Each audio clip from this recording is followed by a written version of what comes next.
Mesdames et messieurs, bonjour, bienvenue à votre émission Fait d'actu. Fait d'actu aujourd'hui, ça sera une émission essentiellement économique parce que je reçois pour vous, c'est Landry Kimonke, il est analyste économique et politologue. C'est avec lui que nous allons parler de la santé économique de la République démocratique du Congo, pourquoi pas l'évolution de notre système économique depuis l'indépendance jusqu'à ces jours. C'est parti déjà, monsieur Landry Kimonke, bonjour. Bonjour monsieur le journaliste. Vous allez bien? Oui, ça va. Ça va déjà d'emblée. Comment se porte la santé économique de la République démocratique du Congo depuis l'indépendance jusqu'à aujourd'hui? Bon, s'il faut comparer la situation économique depuis l'indépendance jusqu'à aujourd'hui, je peux dire que le pays a connu un net recul et les conditions de vie se sont considérablement dégradées au cours des années.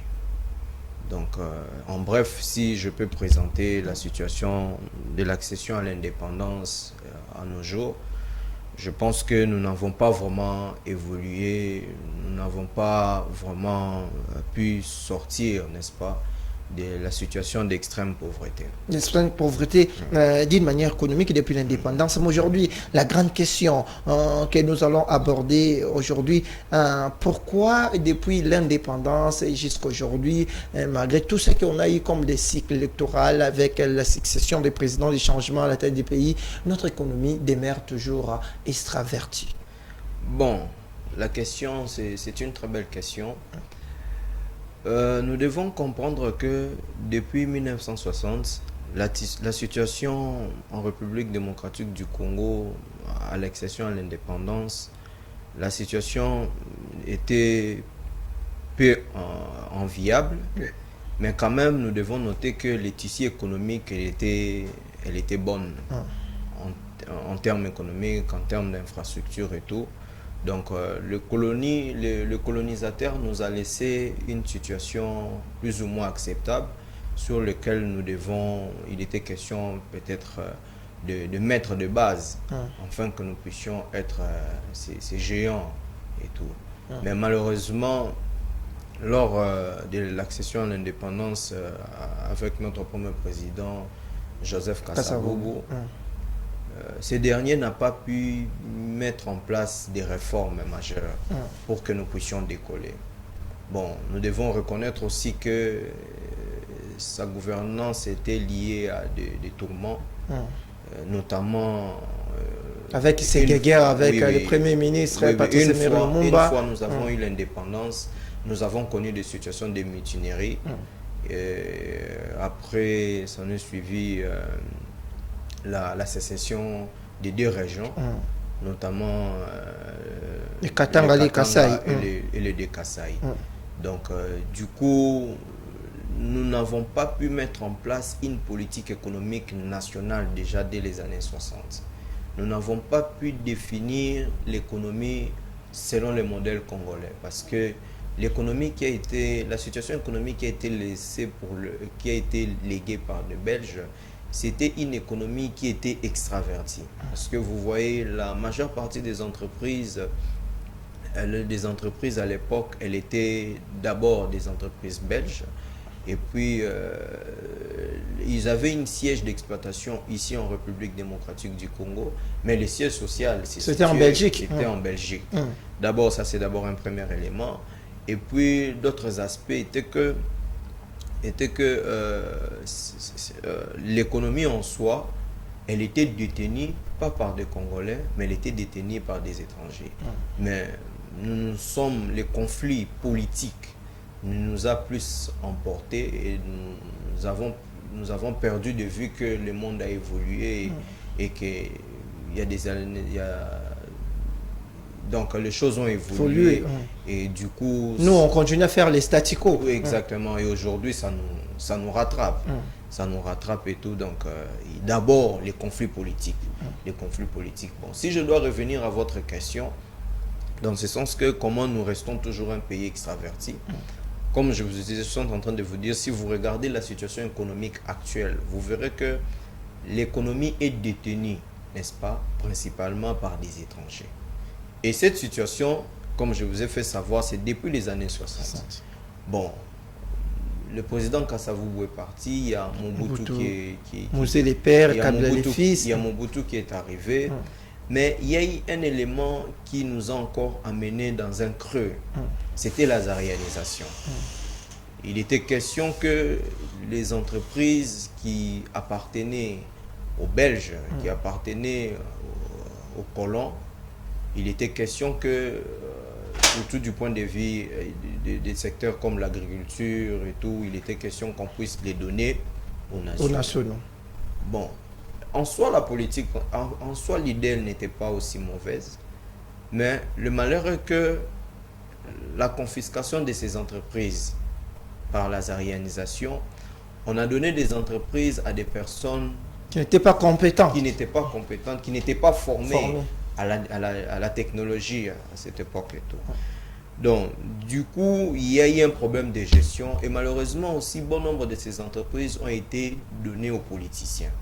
Donc, vous savez, quand un politicien il n'est pas formé, il n'est pas du domaine, nous ne pouvons rien attendre de l'évolution et tout. C'est presque ce qu'on vit aujourd'hui avec les entreprises de l'État. Aujourd'hui, les portefeuilles de l'État, on les confie à les mains des politiques. Nous voyons les résultats jusqu'à aujourd'hui. Oui, bon, nous allons arriver.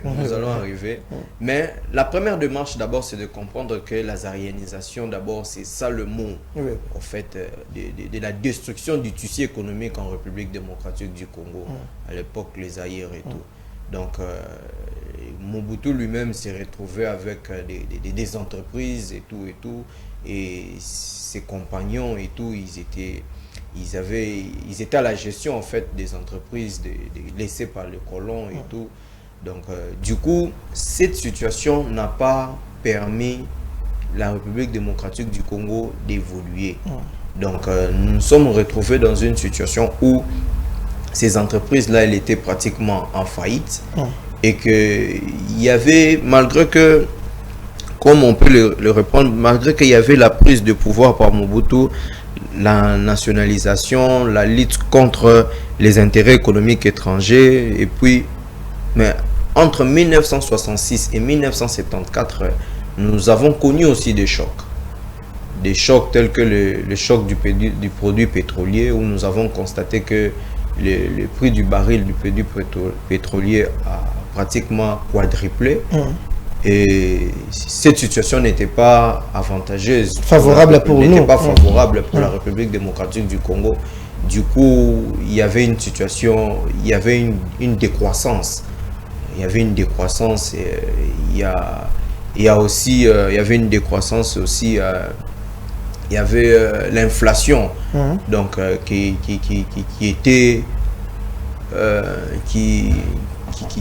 battait en plein, tu vois. Donc, du coup, nous n'avons pas évolué, nous n'avons pas pu ressortir, n'est-ce pas, des entrepreneurs congolais. Donc, il n'y a pas eu des entrepreneurs congolais susceptibles, n'est-ce pas, de continuer l'élan laissé par les Belges. Mais c'est Landry, qu'est-ce qui fait que depuis l'indépendance, tout ce que vous venez de dire, jusqu'à aujourd'hui, l'État congolais, pendant toutes ces années, n'a pas réussi à faire sortir des entrepreneurs plutôt, des gens compétents qui peuvent créer ou gérer des entreprises publiques jusqu'à aujourd'hui du point de vue économique? Bon, le problème est que il n'y en a pas une bonne politique économique nationale. Donc, jusque-là, il n'y en a pas une bonne politique économique nationale. Comme je vous ai dit que l'économie, elle est extravertie. Pourquoi? Parce que nous dépendons de l'extérieur. Donc, si vous regardez, vous verrez que bon nombre, n'est-ce pas, de nos produits de consommation viennent de l'extérieur. Nous, ici, nous, on produit presque rien. Nous, ici, nous ne produisons rien. Donc, du coup, et puis, l'économie, elle est basée sur les matières premières. Une économie qui est basée sur les matières premières est une économie qui n'est pas solide. Dès qu'il y a des perturbations au niveau macroéconomique international et tout qu'on sort, directement, nous allons les ressentir au niveau du marché. Dès qu'il y a perturbations au niveau du marché international, mondial, directement nous les ressentons en République démocratique du Congo. Donc nous verrons qu'il y aura moins de devises qui vont entrer et du coup, Du coup, de l'autre côté, nous sommes obligés, n'est-ce pas, nous sommes obligés, n'est-ce pas, de faire face aux besoins d'importation. Donc, vous verrez que la majeure partie des biens d'importation est concentrée sur des biens de consommation et tout. Or, nous ne produisons pas, nous ne créons, nous ne proposons rien à l'extérieur. Et du coup, il y a moins de devises. Et c'est ce qui fait en sorte que vous voyez qu'il y a des perturbations. Aujourd'hui, on parle du taux d'échange et tout. On va en parler. Et tout ça. Donc, c'est tout simplement parce que la République démocratique du Congo ne produit absolument rien. Mais qu'est-ce qui manque aujourd'hui à l'État congolais, malgré tout ce que nous avons comme richesse aujourd'hui, de créer aussi des entreprises propres aux Congolais qui peuvent aussi, demain ou après quelques temps, exporter aussi nos produits à l'extérieur du pays? Bon. Je pense que jusque-là, avec la venue du président Félix-Antoine Tshisekedi Tshilombo, nous voyons que l'État essaie un peu de promouvoir des jeunes entrepreneurs. Mais je pense que sur ce point-là, il serait question d'encadrer ces jeunes. D'encadrer ces jeunes en leur offrant des formations sur la gestion, sur le management et sur la nouvelle technologie et tout comme ça. Parce que vous savez, des pays comme le Japon, ils n'ont pas de richesses minières, ils n'ont pas de richesses en sol ou en sous-sol, mais le Japon a investi dans l'homme. Donc, voyez-vous, donc le Japon a investi dans l'homme et du coup, aujourd'hui, nous le voyons, c'est un pays très puissant aujourd'hui, économiquement développé et tout, différemment avec la République démocratique du Congo où nous avons des minéraux, nous avons 80 millions de terres arables, donc cultivables et tout, mais le land du développement, donc ça devient comme un paradoxe tout simplement parce que par manque de politiques économiques nationales. C'est comme ça que moi, je pense que l'État congolais doit mettre en place une politique nationale qui sera imposable, n'est-ce pas, qui sera imposable même aux prochaines générations, à la prochaine génération, au nouveau président même qui, après 2028, disons, après 2028, donc que ce soit un canevas sur lequel nous pouvons même évaluer l'homme politique congolais. Donc, je pense que c'est à ce moment-là que nous pouvons arriver à l'émergence et tout. Nous pourrons arriver à l'émergence. Monsieur Landry Kimonge, vous êtes économiste, on le dit, parce que cette émission, c'est aussi une émission bilingue na lingala aussi, on le fait. C'est pourquoi je vais vous poser cette question, précisément lingala. Tout le monde se pose aujourd'hui des questions. Il y avait même, il y a quelques mois, Papa Moro a tout dans la question, moi, est-ce que c'est vrai? Minéraux, coltan, diamant, est-ce que c'est vrai? Papa poser une question à poignée. Les papas me dira que je pense pas que Maramno Sobalbana est vrai. Na mona RDC tous les côté parce que ceux qui RDC tous les bilo kwa nyonso to ga kozala na ita o tozala ngote un pays extrêmement pauvre au bomo na une minorité des gens bangonde bazala ba vie bien. Plus de 99% de la population sont dans la souffrance. Et le connu ne ça malgré bien habillé minéraux surtout RDCP peuple ça toujours qu'on demeurer pauvre ou répondre à lingala malgré aux économistes. Bon, s'il faut dans le banalingala, nangina le bail que c'est vrai, mbo canabiso tozana ba richesse, mais depuis toujours indépendance namboka to cha sérieuxté, n'est-ce pas, na avenir yamboka nabiso parce que to passer plus bâton nabiso, n'est-ce pas, na ba conflit politique na le baki na uta koloba était na 1960, n'est-ce pas, il y avait le président Joseph Kasavubu qui était le président du Congo indépendant, mais il n'a à chaque disposition il y a qu'à changer, n'est-ce pas, qu'à changer désolé avec les lingala, qu'à changer paradigme ko changer paradigme oyo colon atika quitté. Donc on changer manière il y a ça les au colon atika quitté. Tous ala qui n'a pas entreprise et tout, mais malheureusement à venir à président Mobutu ba décision musu sezoma qui auto bengi za réalisation et enfoncer le biso lisusu na échec. Pourquoi? Parce que bato oyo ba pesa ki entreprise ba gérer voilà déjà de Colandri na kata voilà déjà au route koloba mais depuis président Mobutu akenda président nazo comment parce que pour na ko pesa pour na ko faire comprendre il faut qu'on remonter place to outil na place to commis. Donc c'est comme ça que je dis que l'analyse économique se base toujours dans l'histoire. On ne peut pas faire une analyse économique sans pour autant qu'on ait la place ni au outil. Il y a un qui répondre papa dans le but que la politique autozoa autobengi za réalisation ne mutu salini et creuser et mimi biso lisusu, n'est-ce pas? Nakati ya libulu parce que ba entreprise oyo epesamela ki na bato bazala ki nzinga na président Mobutu ba yeba ki ba technique de gestion te ba yeba ki pe ba technologie oyo kolon abandé ko salate.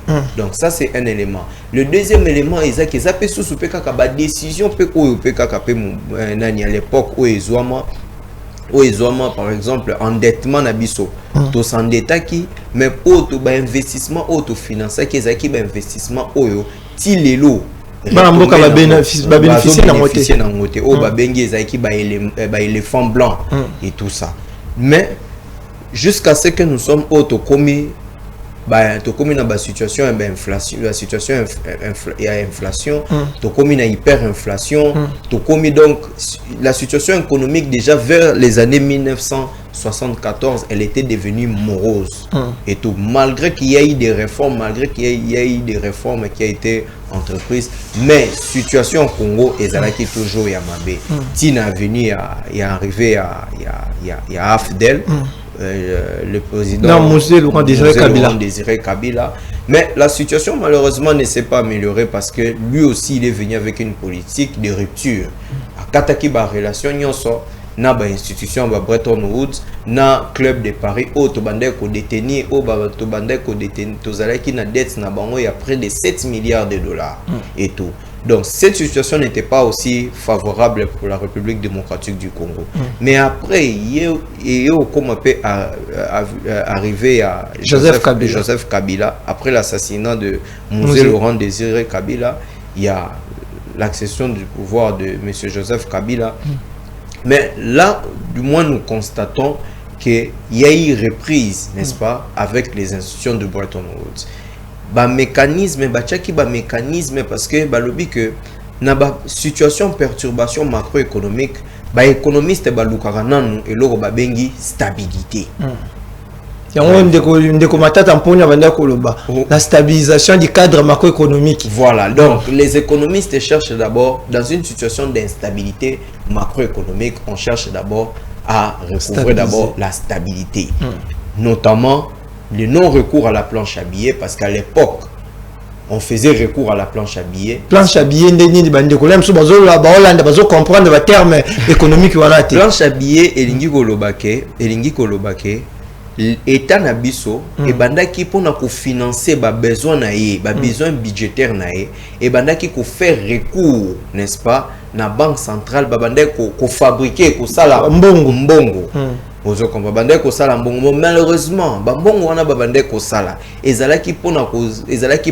pour des biens d'investissement, mais pour répondre à des besoins tels que salaire, tels que frais de fonctionnement. Or, besoin où il crée la richesse. Voyez-vous? Donc, ils ont dépenses où ils ont créé la richesse. Ils ont dépenses où ils ont répondre à des besoins où ils ont non producteurs de la richesse. Du coup, il était question avec les institutions de Bretton Woods de faire quoi? D'abandonner ma pratique. Ma pratique, on se soupèse que na dette publique, il était question de payer cette dette. Avec le premier ministre Moïse, le premier ministre Mozito, il était question de payer la dette publique. Il y avait une somme Kobima. Si ba koma na suka na PPT achevé. Donc ko supprimer une dette na biso et tout consort. Donc du coup la situation nyonsoana avec l'appui des institutions de Bretton Woods et au permettre que tout quand même tout vivre moins stabilité mon koboué. Voyez-vous, donc je pense que déjà vers les années 2000-2001 on avait déjà un taux de croissance de 2,7%. Et jusqu'à ce que en 2014 tu vas atteindre une affaire de 9,5% de croissance. Les combien de croissance? De 9,5, je vais arriver de 9,5% de croissance économique. Jusqu'en 2018, on est arrivé à 4 points et donc c'est-à-dire que il y a eu des réformes qui ont été faites du point de vue monétaire. Voyez-vous, d'abord le non-recours à la planche à billets.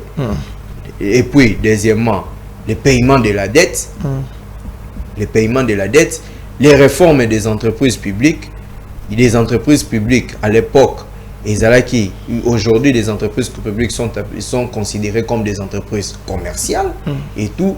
Donc, il y a des événements qui ont fait en sorte que nous puissions quand même arriver à une stabilité. Mais les questions de pauvreté demeurent toujours. Elle demeure tout simplement parce que il y a une mauvaise redistribution du revenu en République démocratique du Congo. Il y a permettre tant lobby mauvaise redistribution il y a richesse tu peux revenir à pays au tangi au lobby terme non à planche à billets ningo chukoloba o expliquer ce que au taliba terme au lobby planche à billets ndenge l'état na temps mobutu babandaki ko fabriquer bon la banque centrale pour couvrir uniquement ba dépenses na bango par rémunération et puis frais de fonctionnement ce kotali lelo depuis Joseph Kabila ti lelo lisusu na mona mboka Félix Antoine Tshisekedi ce kotali ba dépense ce kozui kaka budget otali ba dépense mensuelle et ba institution présidence de la République primature parlement sala et za ko sala lelo so kotali budget ko mona bango moko na budget bazana plus de 50-60% pour na kaka fonctionnement ba institution oza ko mona teke eza planche à billets mususu na forme na combo mususu par rapport à la gestion actuelle la gestion de l'état mobutu. Bon, la planche à billets comme je vous ai dit par définition ils a recours n'est-ce pas auprès de la banque centrale il y a combattre monnaie et tout ça mais oezo salema ils a planche à billets oezo salema c'est un problème d'allocation de ressources voyez-vous c'est-à-dire que le budget est là, est élaboré, mais nous constatons que la proportion, la rubrique, la proportion est manquée peut-être pour des besoins d'investissement, peut-être pour des besoins de frais de fonctionnement et tout consort. Donc, il est important dans la politique, pour diminuer les frais pour nous permettre de financer, n'est-ce pas? Pour financer des projets en infrastructure, pour financer par exemple l'éducation. Ça ce sont des projets porteurs de croissance. Il y a pour permettre qu'on susciter entrepreneuriat, qu'on mettre des mécanismes parce que vous savez l'État en soi met des mécanismes pour qu'il y ait de l'emploi. Notamment, n'est-ce pas, par des politiques d'investissement fiables, acceptables, pour permettre que les investisseurs pour investir. Mais il y a un problème, comme je vous ai dit, dans une situation d'instabilité économique, dans une situation d'instabilité politique, l'économie toujours, n'est-ce pas, toujours dérangée. Parce que l'économie dépend de la politique. Donc on sous-entend que la politique est mauvaise actuellement en République démocratique du Congo. Bon, je parle bien de l'instabilité. Quand je parle de l'instabilité, nous voyons notamment l'insécurité par exemple. Nous voyons par exemple des conflits politiques. Je vous ai dit depuis 1960, même lui-même, Joseph Kasavubu, n'a pas pu bien mener sa politique. Tout simplement, dès l'accession à l'indépendance du Congo, nous avons constaté des troubles. Voyez-vous. Donc, c'est-à-dire que lorsque nous faisons l'analyse, n'est-ce pas, de la situation économique, de la situation de notre pays, nous voyons que des problèmes politiques, des conflits politiques font en sorte que nous puissions connaître un retard, n'est-ce pas, au niveau du développement. Moi, André, comment expliquer un gouvernement, l'État, un gouvernement sérieux, vous avez le président de la République qui est élu directement par la population, les parlements, ce sont des gens qui sont votés directement par les peuples. Vous voyez tous ces gens-là participer à l'élaboration du budget. Au Komo, na bande kowana ba institution so na tangi bazoko élaborer budget moko o yondenge na uchukoloba à plus de 70% et ça pour na ba intérêt na bango pauvre pour na ba salaire na bango, mais comme vous avez dit au Komo na investissement na catch investissement bazana ba pourcentage ya ba 0, les sports et jeunesse au Komo na bazana ba 0, même éducation bazana ba pourcentage moko na ba rubrique ya budget bazana ba pourcentage moko très réduit par rapport au fonctionnement des institutions de la République. Comment vous expliquez ça du point de vue économique? Bon, moi je pense que il faut qu'il y ait des réformes, une évaluation sérieuse, n'est-ce pas, du coût, admettons du coût de chaque ministère, voyez-vous. Donc pour savoir pour tel ministère, ils ont besoin de combien pour fonctionner, par exemple. Ça c'est une des possibilités pour nous permettre que malgré la ça va le budget, mais au moins il y a des dépassements budgétaires. Dépassement budgétaire, la présidence partout. C'est ça que je suis en train de dire. Il faut qu'il y ait d'abord une évaluation du coût, n'est-ce pas, de chaque ministère, de chaque structure, voyez-vous. Donc il faut qu'il y ait d'abord une évaluation sérieuse.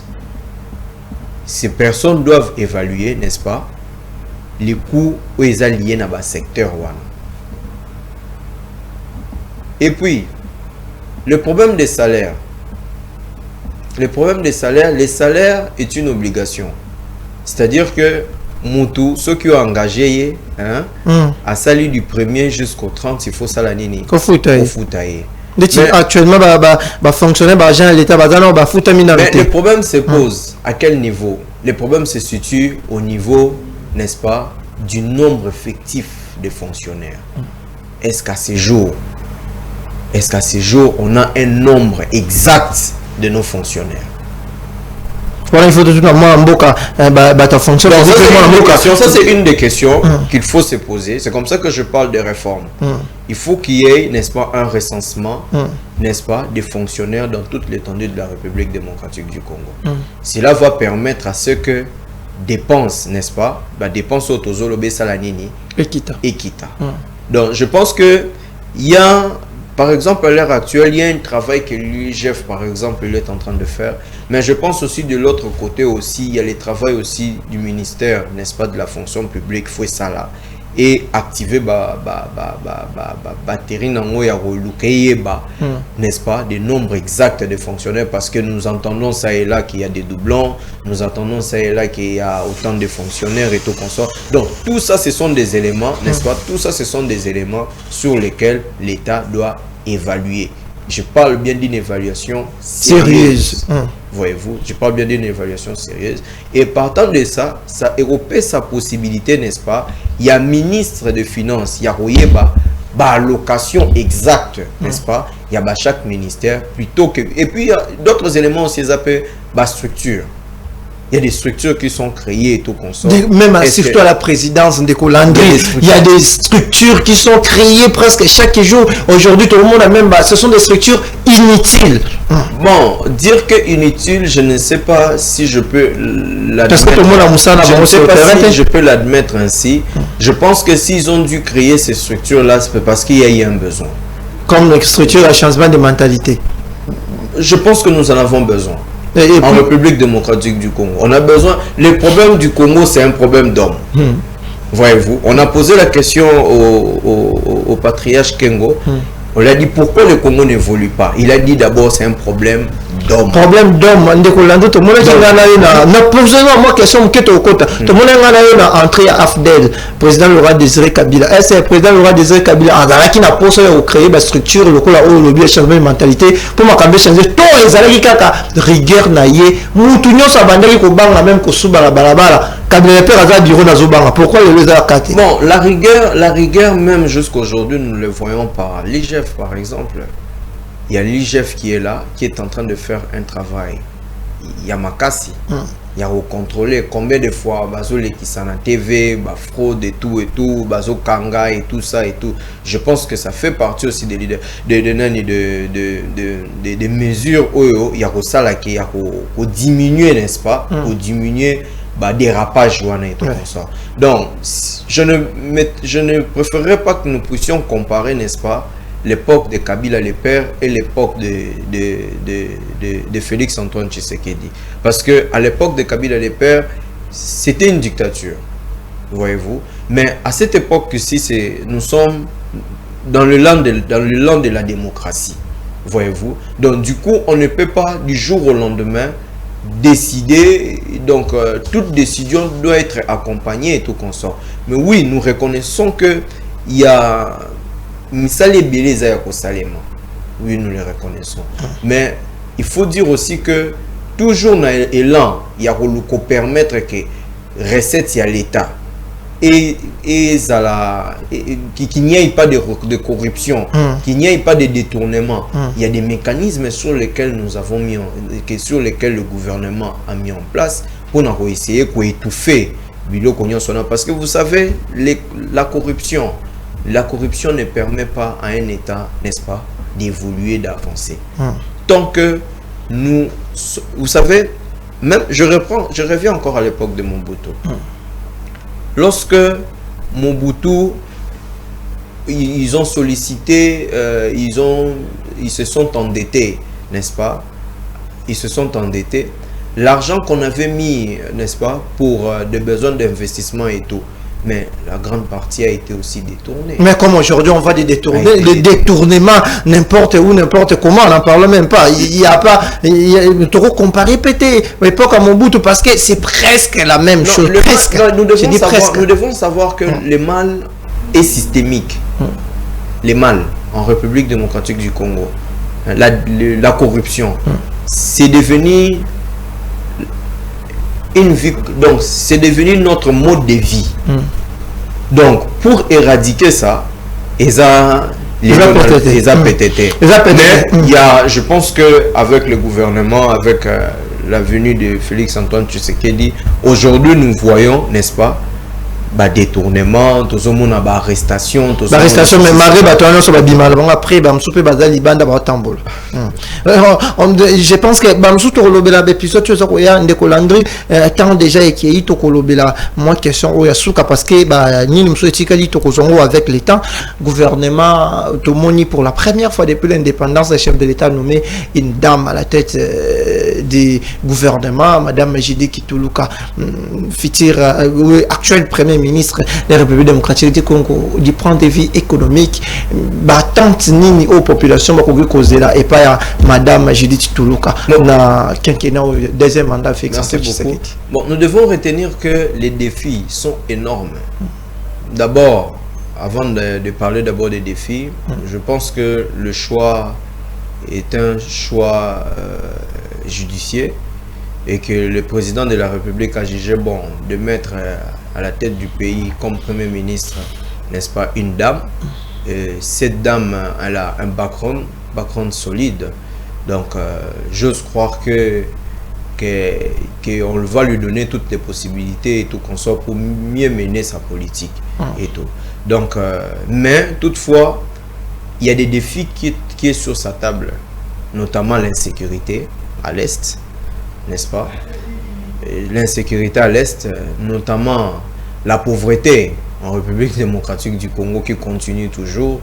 Donc, le problème de l'éducation. Donc, il y a pas mal de problèmes qui attendent la Première ministre. Mais nous osons croire que, technocrate qu'elle est, elle pourra apporter des solutions tant soit peu, je ne sais pas, la minute où Tikali, ce qui est Coca-Cola, Bela, Macambo, Italie, fluctuation des taux d'échange à la République démocratique du Congo, je ne sais pas même en quelques minutes, parce que na linga qui to gardé en gros la thématique na biso na mikolo eza koya, mais en quelques mots, bah ndeko ba sengeli ba yeba, moi eloko nini za base pe moi solution nini gouvernement ko sala pour na mikolo eza koya to kota na kati poto décortiquer na yo ba cause vraiment réelle na kati ça phénomène actuel. Bon, nous devons retenir que nous ne produisons pas, n'est-ce pas? Nous sommes un pays consommateur des biens extérieurs, voyez-vous. Et puis l'économie congolaise, elle est basée, n'est-ce pas, sur les mines. Et ce n'est pas une situation acceptable, voyez-vous. Et puis, deuxièmement, est que nous ne sommes pas arrivés à un niveau de diversifier l'économie. Voyez-vous? Donc, du coup, dès qu'il y a un choc de l'extérieur, du coup, la République démocratique du Congo est touchée de plein fouet. Donc, le taux d'échange n'est rien d'autre qu'un phénomène lié à la production. Lorsque nous ne produisons pas, nous avons la difficulté, n'est-ce pas, d'acquérir des devises étrangères. Et du coup, les importations, nous aurons du mal à couvrir nos importations. Donc, la première des choses d'abord, c'est de susciter la production locale. Une production qui va permettre que nous puissions vendre au reste du monde. Partant de cette production, nous serons en mesure, n'est-ce pas, d'acquérir des dollars et d'avoir un taux acceptable au niveau du marché. Donc, comment on dit, parce qu'on a lingala, problème na Congo na biso ça problème ya na habité ko la production problème ya production production exacte ya ngone mutezo sala ke ba besoin intérieur ya ko bimisa biloko libanda e ya na mboka eza makasi mingi ke oyo biso tozoteka libanda ya mboka. Donc oyo biso pe tozoteka libanda ya mboka eza essentiellement basé na ba mine. Or économie basée sur la rente et ça économie moko ezalaka solidité tout simplement parce que moindre perturbation économique au niveau du marché international, directement nous allons les ressentir. Donc en bref, c'est ça que je peux parler par rapport à la fluctuation du taux d'échange. D'accord, ndeko Landry to komi déjà na suka émission na biso pona lelo na bika to kozonga na mikoloza ko yako to kolobela to kota na kati to lobela corruption, to kolobela évaluation ba budget to coût il y a chaque secteur pe surtout dépassement budgétaire parce que ba imboka belé ba mitono ka ba question pe eloko nini le kaka po makambo wana koma mingi awa na ba institution République démocratique du Congo monde de la fin na yo pona mokola lelo to bika to kozonga bikoleza ko ya poto kutana na makambo to lobela makambo nyoso na énuméré. Bon, mot de la fin ngai na bandi na encore remercier et à inviter ngai, je pense que c'est pour ma toute première fois et c'est ma première expérience, n'est-ce pas, de parler dans un plateau et surtout que na moni cadre eza malamu et que ba échange na biso ezala ki malamu mingi. Je pense que na mikolo koya na ko s'améliorer na ndenge ya ko s'expliquer tout comme ça na ozana fausse mingité tout comme ça. Mais sinon je dis merci et donc à nous revoir à la prochaine. À la prochaine, mesdames et messieurs, c'est déjà à la fin de cette émission qui était essentiellement économique aujourd'hui. Vous avez compris, nous n'avons pas assez parlé de la politique, c'était juste des questions économiques avec monsieur Landry Kimunge, il est analyste économique et politique ici en République démocratique du Congo. Un grand merci à l'ingénieur bienvenue Lissassi qui était au four et au moulin aujourd'hui, mais aussi dans des Kotagi, Wazala qui wana pour superviser et Bissot, surtout à vous, chers téléspectateurs. Si vous avez des questions par rapport à tout ce que nous avons vu du point de vue économique, je sais qu'il y en aura toujours comme d'habitude. Envoyez-nous et continuez toujours à nous suivre. Nous sommes là pour vous. Au revoir.